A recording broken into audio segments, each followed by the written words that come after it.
بسم اللہ الرحمن الرحیم۔ السلام علیکم ورحمۃ اللہ وبرکاتہ۔ قیامت کے دن سب سے پہلے حساب کس چیز کا ہوگا؟ سنن ابن ماجہ حدیث number 1425۔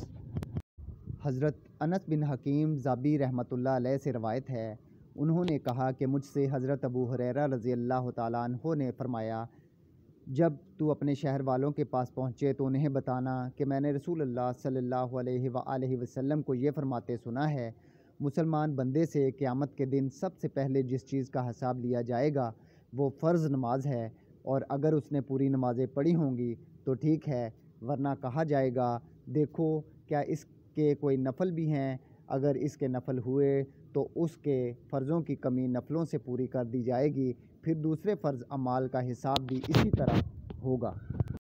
On the authority of Hazrat Anas bin Hakim Al-Zabee, may God have mercy on him, he said that Hazrat Abu Huraira radiyallahu ta'ala anhu said to me, when you reach the people of your city, tell them that I heard the messenger of Allah, peace and blessing be upon him, saying, the first thing a Muslim will be held accountable for on the day of resurrection is the obligatory prayer.